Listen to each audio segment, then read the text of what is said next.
Hey, it's me, Jeff Nail, holding it down, man. I am calling it a day in this pale moonlight. The whites of my teeth are looking extra pearly. I see that, but I just wanted to check in, man. It's been quite a minute since you've had some relief. I'm sitting here listening to classical music on a Wednesday night, just trying to make it happen. I I was encouraged by a couple people to start a vlog, as the cool people are calling it these days, a video blog, if you will. And I guess that's what I'm doing, man. A day in the life. I'm gonna call it this. I've created this original title called. I'm gonna call these vlogs "Death of a Salesman." I don't know where I got it. It just popped out of my head, man. I'm just like on it like that. And my brother is happy, and I'm gonna stop it from there because I only read the cliff notes of that book. But but don't tell my high school teachers that. But yeah, anyway, um, I'm a salesman, and I sell financial plans. I sell insurance, peace of mind, whatever you want to call it, and it's a cluster, man. There's days when it's really good, and there's days when it's really bad. This one dude told me to just say your days are unbelievable because no matter how good or bad it is, it's unbelievable. But then I watched this Matthew McConaughey motivational speech, which is even better than this guy's advice. And he says, nothing's unbelievable. He says, what does that word even mean? And, oh my God, that's unbelievable. What does it mean? And I mean, honestly, it doesn't mean anything. So I say all that to say nothing. I'm out here, man. But anyway, today was a decent day. Took one app, completed an app, set up some more business to happen.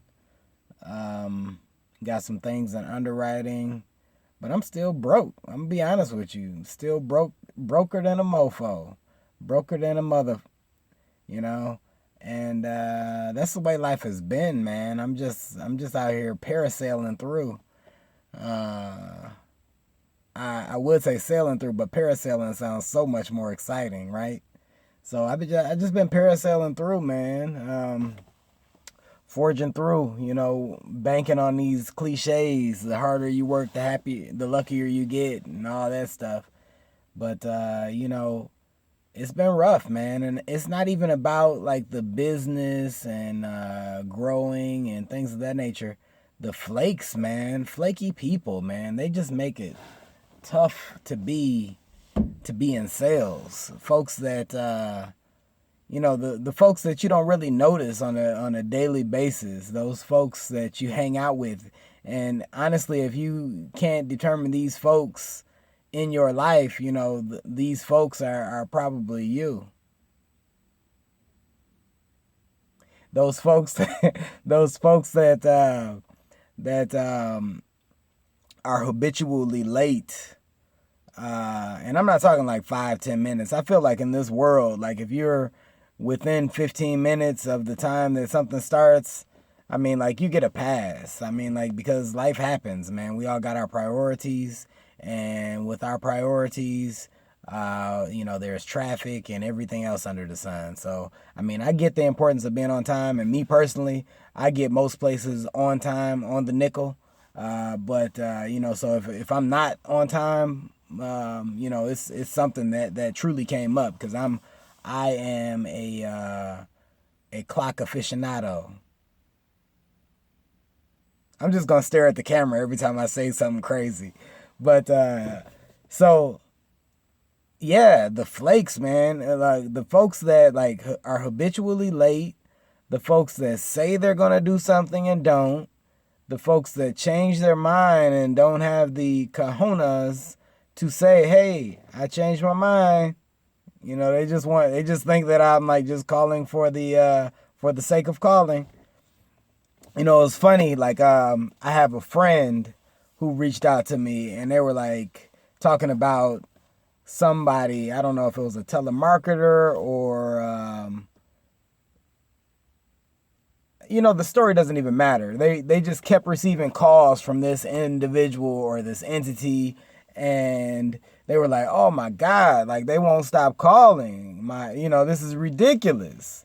Like they calling me again." Like he would get mad like when they were calling. And I'm like, "Did you pick up and tell them that you're not interested?" "No, I didn't do that." I mean, like, what world do we live in? Like, where you sit and you complain about somebody doing their job and you don't have the, again, cojones to say, like, hey, yeah, you've been calling me. Yeah, I'm not interested. No, that's okay. Yeah, you can check back in 6 months, or no, don't call me ever again. I don't want to hear your voice. Whatever, man. Just be straight up. But we live in this passive aggressive world where folks think it's okay to just not say what they feel. And I feel like this conversation right here can go in so many different ways, because passive aggression is like probably like the Achilles heel in most if not all relationships, romantic, professional, personal, and everything in between. Folks think that it's okay to waste people's time. And time is the only thing in this world that we cannot get back. Well, you guys can't get back. I found the fountain of youth, but I mean, like, it is ridiculous to me how easily it comes to people to waste people's time.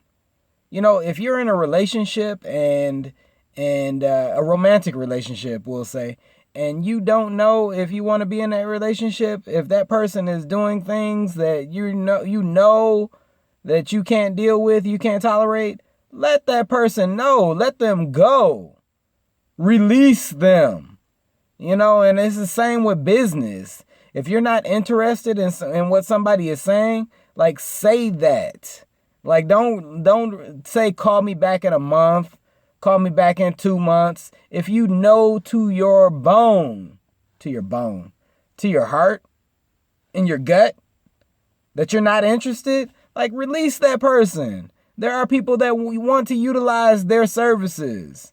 There are people out here that want Vaseline and saran wrap so that they can lose the little weight around their stomachs.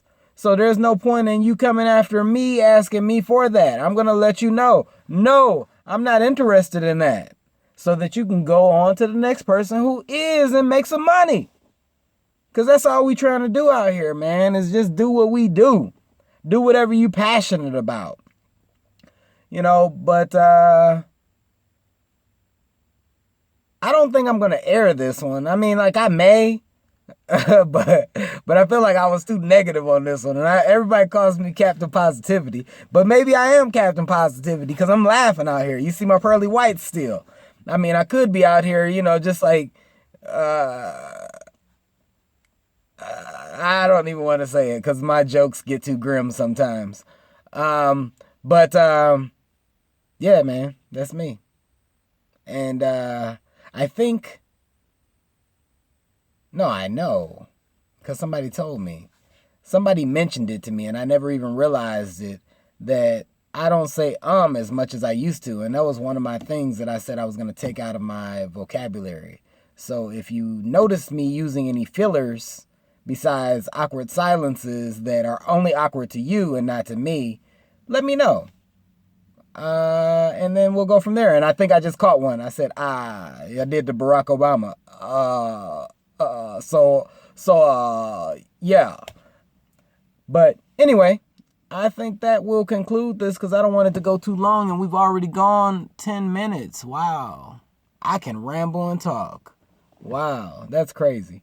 So, yeah, this is my vehicle. This is my ride. This is my steering wheel that made a little cameo in here. Feel it was necessary. Talk to you soon.